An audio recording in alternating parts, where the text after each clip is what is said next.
بسم الله الرحمن الرحيم ألف لام ميم ذلك الكتاب لا ريب فيه هدى للمتقين.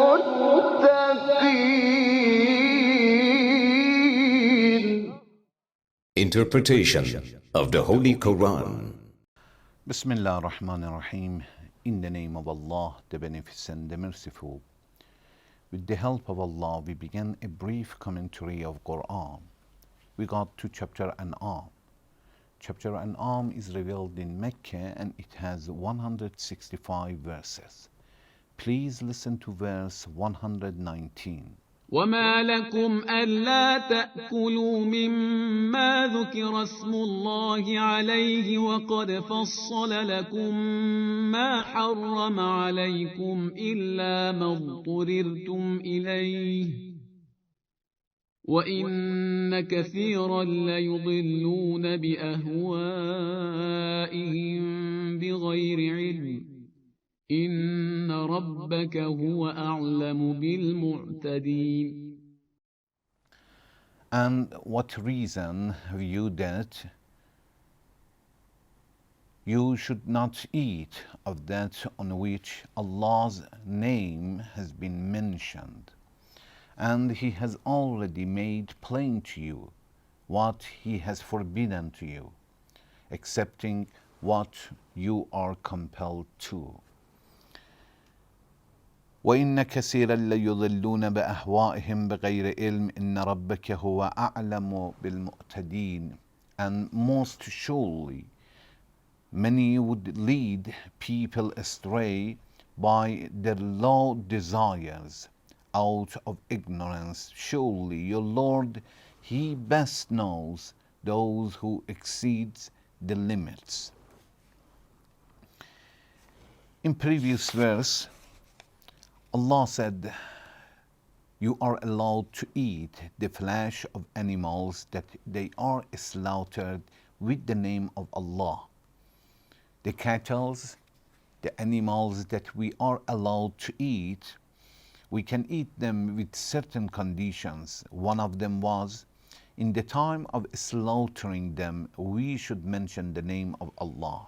In this verse, Allah is answering those people who are not eating any kind of flesh, any kinds of meat of camel, cow, sheep, and something like that.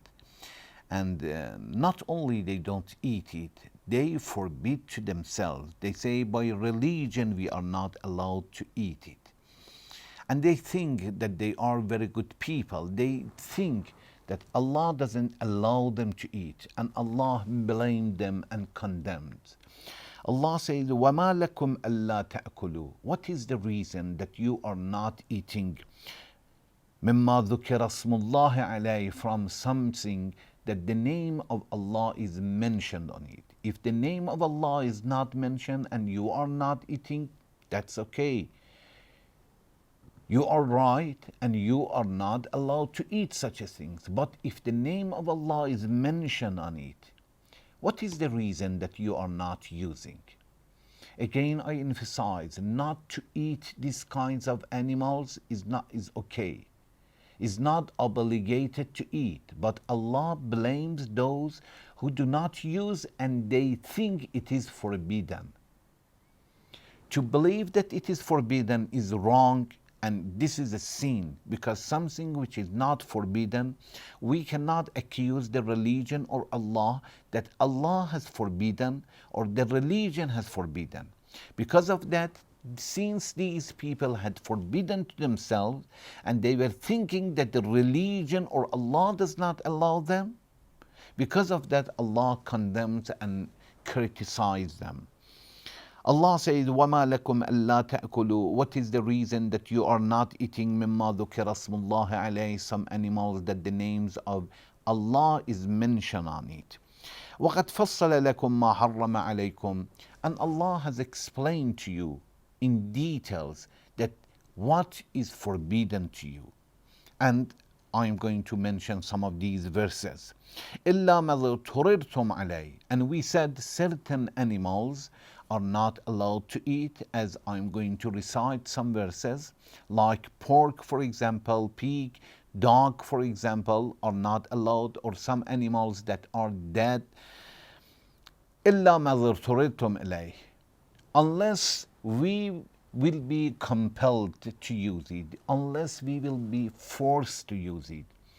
If we have nothing to eat and we are so hungry that if we don't use such a things, we are going to die. This is halat al-iztirar.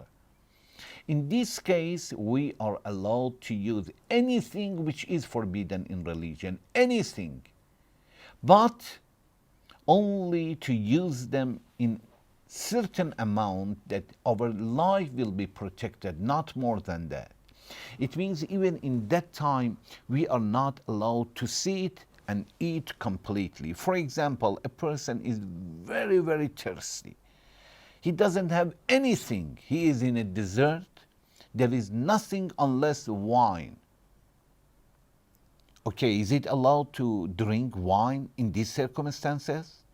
If he doesn't drink, he is going to die. We say yes, he is allowed to drink wine, alcohol, although he drank, but with certain conditions. The condition is he is not allowed to sit and drink a lot. Only he is allowed to protect and save his life, to drink very little to save his life. That's all. This is halat al-istirar. There is a narration which is named as a hadith al-raf, which 9 different situations is mentioned. One of them is halat al-iztirar, compulsion, the situation that we are forced to use it. The narration says in all these 7 different situations, anything which is forbidden, we are allowed to use it and we are not committing sin. One of them is, for example, nisyan. If we forget, that's okay. If we forget and we do something which is wrong or which is forbidden, we are not committing sin because we have forgotten. Or in the situation of ikrah, somebody forced me to do it. He has put the knife on my neck, or he wants to kill me. He says, if you don't eat, you don't drink, I'm going to kill you. Okay, this is something else. This is ikrah. I am allowed to eat and drink as much as we are sure that he is not going to hurt us. And other situation that in this narration is mentioned, and one of them is halat al-iztirar, that here Allah is talking about it. وَإِنَّ كَثِيرًا لَيُضِلُّونَ بِأَهْوَائِهِمْ بِغَيْرِ عِلْمٍ. Allah says there are many people who mislead others. Not only they are in a wrong way, they misguide others بِأَهْوَائِهِمْ, because of their desires. Only they want to enjoy their life. They want to see that others also, they are committing sin, they are in a wrong way. They enjoy it بغير علم, without knowledge. They don't know the result of their actions. They don't know what is going to happen in future. They don't know what is their duties or responsibilities. Without knowledge, although they know that this is wrong, but exactly they don't know the consequences of that. Or they misguide, they think that they are guiding others, but since they have no knowledge, they misguide others. إِنَّ رَبَّكَ هُوَ أَعْلَمُ بِالْمُعْتَدِينَ.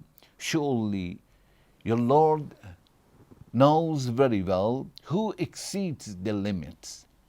It means who is the person who commits sin, ignore Allah's orders, oppress other people, leaves his prey, is not ready to make a fast or anything. Allah says all of them are the limits. limitations that Allah has put it for the people are like pray, is obligated to pray, is obligated to make a fast or pilgrimage once in a life. All of them are limits. Exceeding the limits, it means a person will break the law and commit sin. Allah says that Allah knows very well who exceeds the limits. And when it says Allah huwa a'lam, Allah knows more than the others. A'lam, it means knows more than the others. Sometimes we say a'lam, it means more than the others. And sometimes we say a'lam, we use such a words and we means he has the best. For example, we say Imam Ali was ahaq from the others, comparing to others. Ahaq, it doesn't mean that he had a right and other had right and his right was more than the others. No, ahaq, it means the right was only for him. He had the right and nobody else. When we say Allah is a'lam, we mean such a things. Or we can say that Allah is a'lam, it means although we call knowledge for others, but Allah knows the best in different ways. One, our knowledge have been taken from others. Allah's knowledge is from Himself. Our knowledge will be removed sometimes. Allah's knowledge is part of Allah. And because of that, Allah's knowledge is the real knowledge. Inshallah, in next section, I would like to talk about the verse a little more. Thank you very much for watching. Wassalamu alaikum wa rahmatullahi wa barakatuh.